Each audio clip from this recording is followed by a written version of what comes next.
basically, I think we can start. So yeah, welcome you to our collective calls, right? So we do that every week, and we basically connect like brilliant minds, brilliant speakers, and ideas together. And yeah, as always, myself, Ivan, and Malika is hosting today's meeting. And yeah, we got two projects. So Hernan, yourself. So please welcome. And yeah, we also got a Ragulan from VirtuaCoin. And yeah, basically about the schedule. So we got like from 5 to maybe 6 minutes for the presentation. So it's like a short pitch, but we got like 10 to 15 minutes for the Q&A section. So yeah, that's where you can expand, some topics and something that was unsaid further. And for your convenience, we'll add a timer in the upper corner, so you can just track the timing and yeah, just be respectful for others that are going to be in the line. So yeah. And don't forget to share your screen if you do, please. So yeah. Malika, did I forget something to say, or can we, roll it on? Not really. Let's proceed. Yeah, thanks for the intro. Okay, thanks. So Hernan, please be the first one when you're ready. Just, start sharing, and I will trigger the timer. Sorry. All right, so I'll just get started. Thanks everyone for inviting me here. It's an honor to be with you. I'm Hernan, the CEO and founder of SoundWork. What we're doing is we are reinventing the music industry's supply chain through Web3 and AI. Basically, what we're doing is we are rethinking how the music reward distribution is going to work on this new AI frontier and this new AI-generated music era. So basically, today, what we know is that the music industry supply chain is highly inefficient. So we know that platforms like Spotify and Apple Music and Amazon Music, they're basically paying the labels who then reward the artist. But we stop at a level where we say, okay, yes, I know that Justin Bieber or Snoop Dogg or Taylor Swift is getting paid for songs, but we don't know how to track the building blocks. So where did the Taylor Swift get that beat? And where did the Dr. Dre get this bass drum? And how is all the music being composed? So this is a very kind of under the ground scene. And this is also being kind of all type of copyright free, because until now, we didn't really have the ability and the technology ready to track not only the songs, but actually the actual building blocks of each song.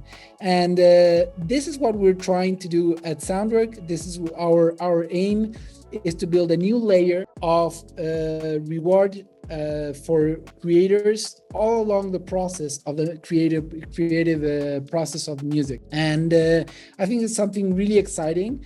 And I'd love to get into the details of how we actually do it, right? So basically, this is first of all, let me explain to you what we're trying to build and the bottom line of our solution, right? So we have been developing for over a year and a half this very precise AI detection algorithm that not only identifies the track that you're listening to, like Shazam, but it's actually getting into the waveform and identifying that maybe this part of the song it belongs to this creator, and that way we can reward the artist for their songs. How it works now is a producer or a beat maker, they sell their packs to a label, and they basically get a one-time fee, and that's it.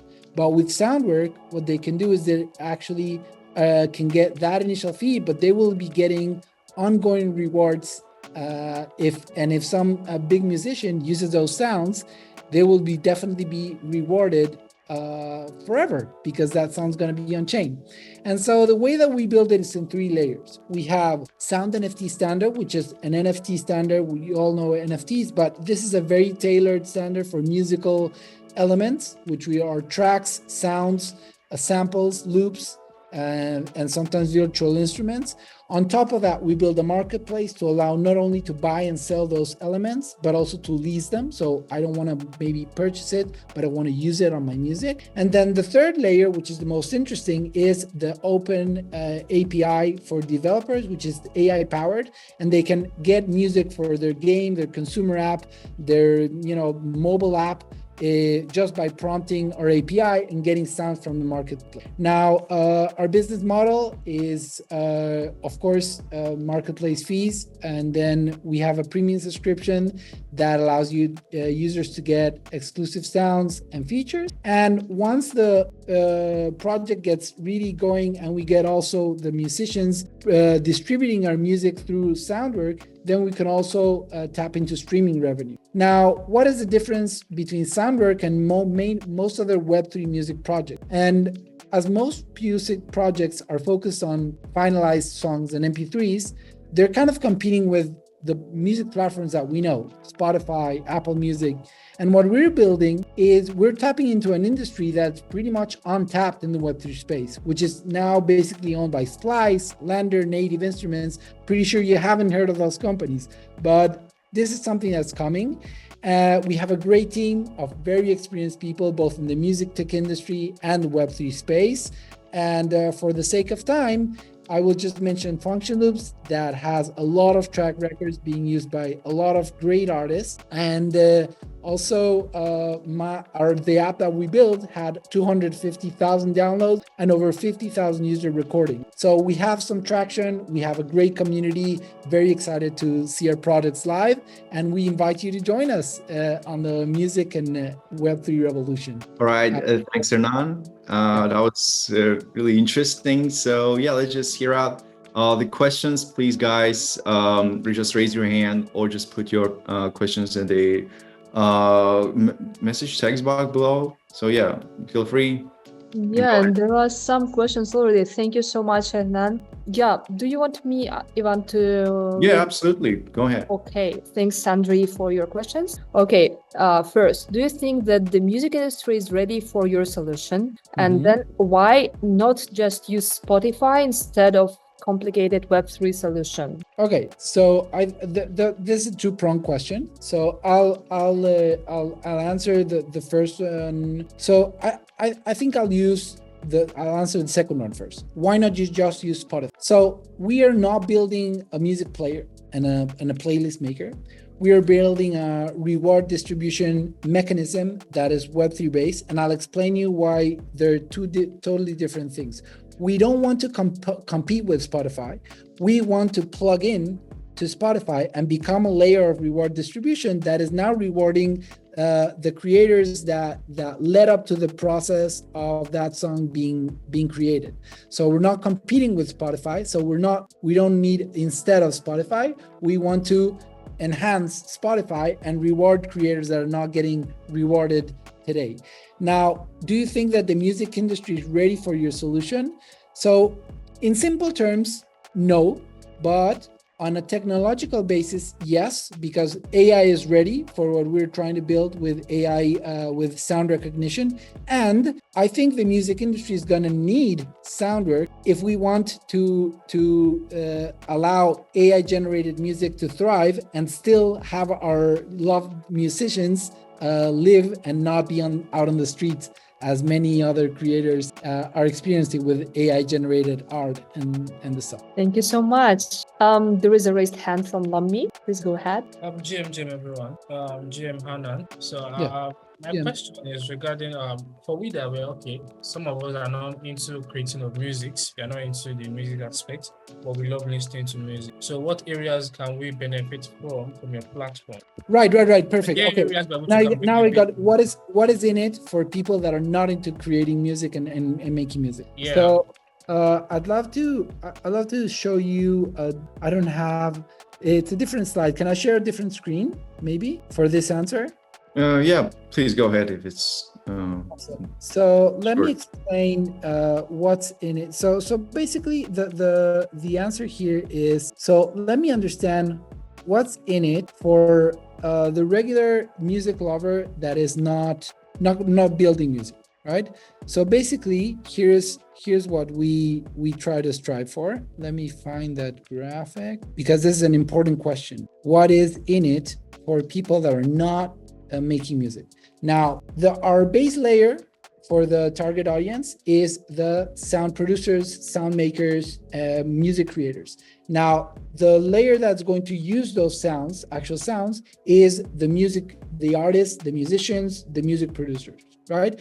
But those in turn will bring their music lovers and their fans onto the platform where when they know that these musicians are offering very particular and special packs within our platform. Now, you say, listen, I don't make music, so why should I care, right? But there's a new layer, which is kind of a speculative layer, which you would say, listen, I'm not making music, but I know that Lami or Anita Malika is making some great beats and they sound awesome.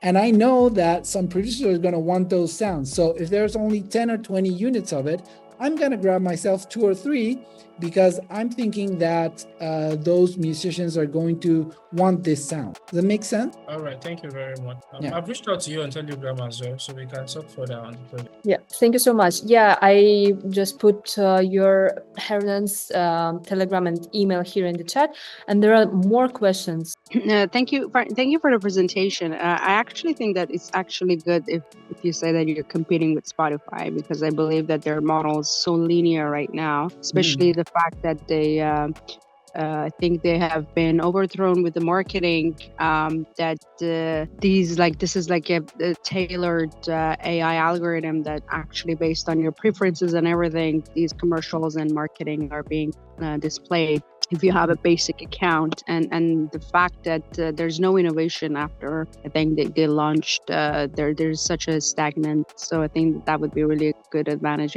Even if you say that you're competing with Spotify, I think it would put you in the top tables. Just a personal idea. The thing is, we don't want. We know what we're building, and we're not building a specialized music playlist, and we don't want to be Spotify what they are best. We want to leverage Web3 technologies, but to build something that is not yet even that is not yet available to the public. So we could eventually. So I would say Spotify are indirect competitors, but we're not building a music player that you're now going to replace Spotify with. We are building a layer that Apple Music, Amazon Music, Spotify, and YouTube can use to reward the creators that are participating in the process. Does that make sense? Yes, I understand. I'm just saying that it would be even better if you say that you're actually better than Spotify. This is just a personal. It would also be better if I'd say that I'm better than Apple, but we're not there yet. I mean, why not? Well, people will pay more attention to your presentation, I believe. But thank you so much. Any integration with broadcasters and distributors to factor in usage of the music for royalties and other payments for the artist and asset producer. Okay, so I would say our current main founding partner, which is also my co-founder, he's running Function Loops, which is one of the top 5 labels in the world of loops and samples. Now, they are distributing sounds and samples that are being used by the likes of Armin van Buuren, Tiesto, Diplo, Skrillex, Chainsmokers, you name it, right? So most of the big producers in the industry are leveraging the catalog that we are tapping into for kind of our initial launch. But we also have a lot of partners in the space, both in the music tech space and in the samples and sounds labels like Audentity and the Sample Magic. So we have some very prominent labels and that are bringing in their catalog to the marketplace. So that answers in kind of the distributors. Are we integrated with broadcasters already? No, not yet, because until the system that has the reward mechanism in place and we have a significant mass of those producers minting and distributing their sounds through SoundWork, that won't be that relevant because there won't be a lot of rewards to be delivered. Does that make sense, Daniel? Yeah, I think absolutely it answers the question. So yeah, we got plenty of them, so let's just read a couple of them, right? Malika, go ahead. Okay, let's go with the next one. As you mentioned, the industry's building blocks are not well tracked today. Leveraging your AI, how are you able to go through music history to determine the source of truth for that building block? Right, so this is a great question, because we say, okay, you have an algorithm, how are you going to go through all the music history and all the music that's being played in real time and try to look for those pieces, which is a very complex topic. But I will tell you a bit about the secret sauce, right? So there are already a lot of systems that are being offered that do the web crawling. This is not something that we're going to invent from scratch. We're going to leverage our third-party partners that are going to do that scraping. The secret here is not trying to go to every waveform that's being played and try to dissect it to identify those items. The way that we do it is we go the other way around. First of all, we are going to track only the sounds and samples that have been minted in the marketplace, and try to look for those within the tracks that are being played on the different platforms. So that instead of going through all the sound and trying to find those needles in the haystack, what we're doing is, hey, we have those needles, let me see where those are being utilized. So that makes it into from an exponentially complex problem to more of a logarithmic, because we're focusing on the sounds that are being minted through a platform. I hope that answers the question, Shai. Thanks. And there are a couple of more questions here left. What's the adoption strategy? Yeah, like this one as well. And by the way, you can collapse sharing if it's not relevant. Yeah, sure. So the follow-up question by Andre says, have you researched on how music distributors work?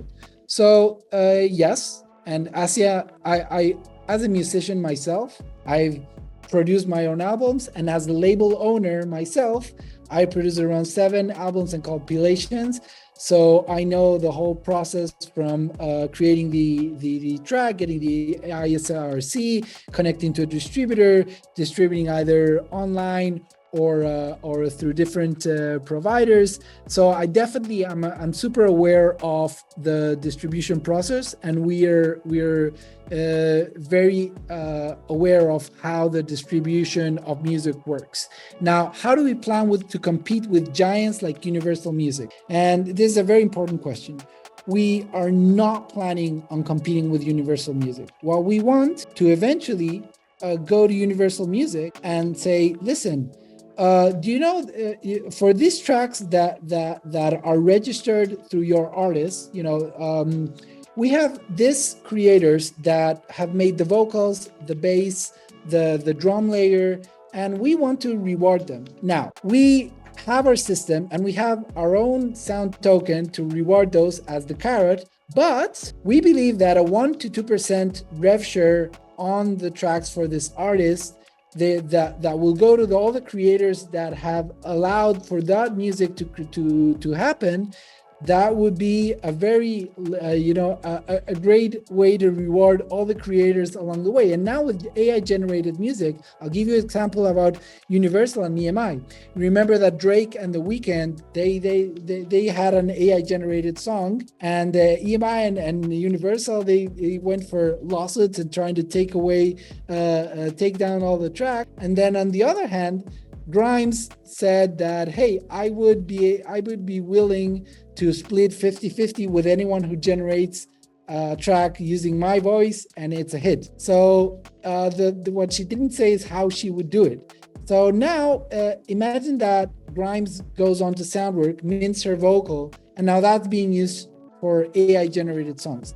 In that case, we have now a mechanism to reward those creators, and I think that is going to be a great way to enhance music creation. So the way that we're going to identify and we're going to make an example of our API is through an AI music maker that we're going to offer to the public ourselves. Let me see. Wait. Oh, a lot of questions. Do we have time? Unfortunately, maybe for the last one, because it's already way too much. But let's just pick whatever you like. Okay. Sure. So last question. Should I pick it, Malika? Or? Yeah, sure. Go ahead. I like this one. Like, how does putting artist music in NFTs help with IP infringement? Because it generated quite a discussion. Yeah. So that is I think a great question, because the idea of, okay, I have sound, I minted it on NFT. Does it make it really mine? Or did I just like made my footprint on it? And that is something that is obviously always being contested. But the way that we do it is, at first, we are going to curate, KYC, and verify the creators that are being published on our alpha marketplace and the ones that are being promoted. And then we also want to make sure that the creators that have been published on our marketplace are the actual creators of the sounds that they're minting. Now, once we do that verification, that footprint on the blockchain, that is public and for anyone to see. So this is even a way that we can leverage the blockchain to have a proof of copyright for the future. So that should be a future-proof ownership verification mechanism. That is what blockchains are good for. I think that settles it. Please guys, forgive us for not reading all the comments and questions, because there are there are just lots of them. We didn't expect that because we got a tight schedule because we got the second speaker on the line. So we've put Let me post in the chat all the links. This is our link tree. You can go to please join us on Discord and Nix. We have an alpha marketplace out, so if you have a Phantom wallet, we'd love to get your feedback and see what you're liking, what you're not liking. We're gearing up towards the mainnet launch, so we have some traction there. And I'd love to. I think that pretty much concludes it, because we put all of the links in the text box below, so people can contact you or get the necessary information. So again, thanks Hernan for this full presentation, amazing work. So kudos, and let's move on for the second project for today, because we've got another one, and that's for Ragulan, CEO and founder at VirtuaCoin. So hello, and you can start right away. Thanks guys, and I'm Ragulan Gowthaman. I'm from Sydney, Australia, and this is my project, and we've been in research for the last 6 years.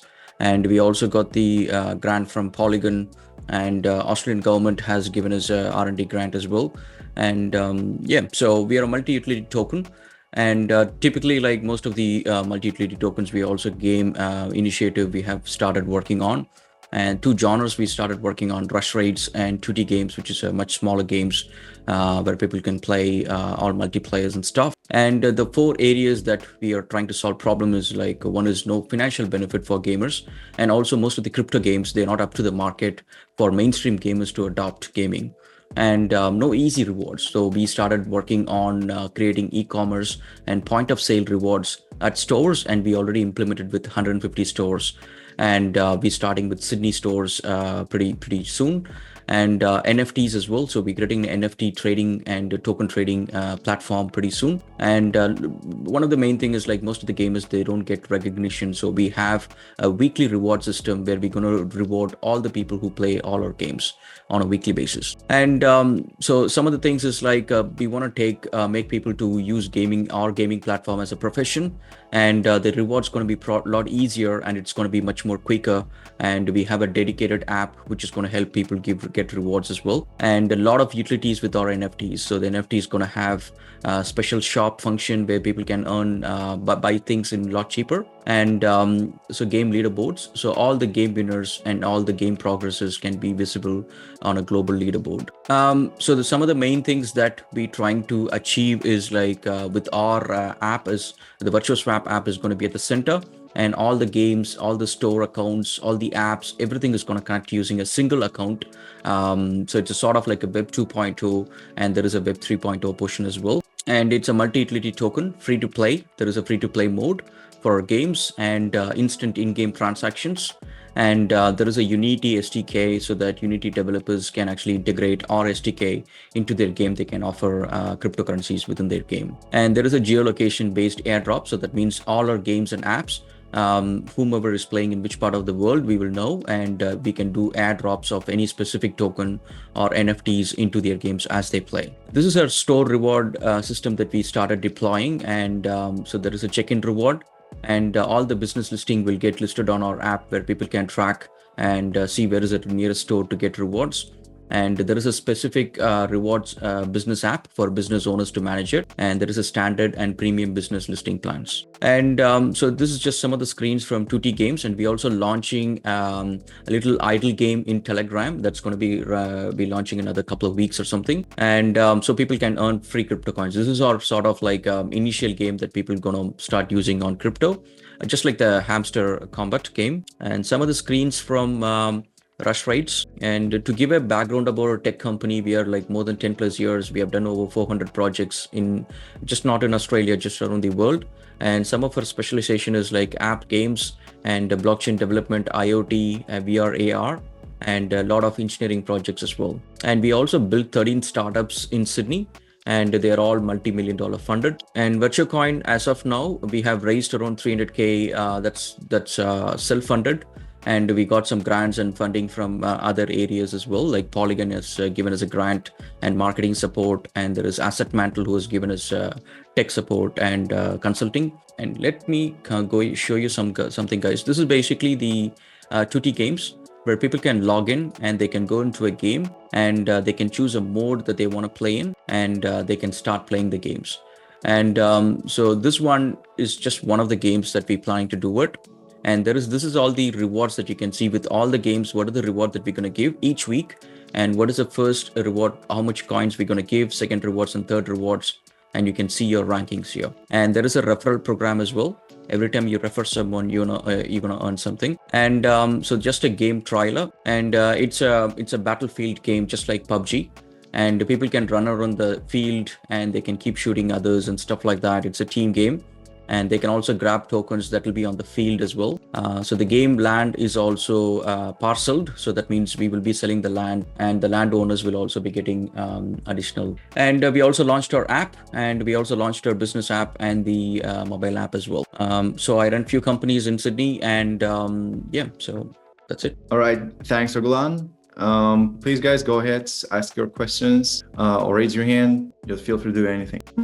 Okay, so let me be the first one to ask this. The first question. So, are you working with KOLs, and how do you plan to maintain like a community around your project? So I'm actually an influencer myself. So I run a few YouTube channels. I have a 100K subscriber community, and then I have around friends around with other YouTubers. So yeah, planning to promote it on my channel and a few other channels as well. Okay, and yeah, people ask like how many downloads and how do you plan to grow audience, obviously? So we already have like around 3,500 downloads and beta testers for our game, and also for our app as well. So we're planning to do the referral program. We're gonna start promoting the referral program and launch the Telegram game as well, so we get some more downloads. Okay, and yeah, the one thing that comes in my mind, so it's like you're obviously not working here alone. So who's in your team, and what tech and crypto experience do they have? So I'm a certified blockchain expert, and I've worked in the space for quite some time. And so we have a team of around 33 people.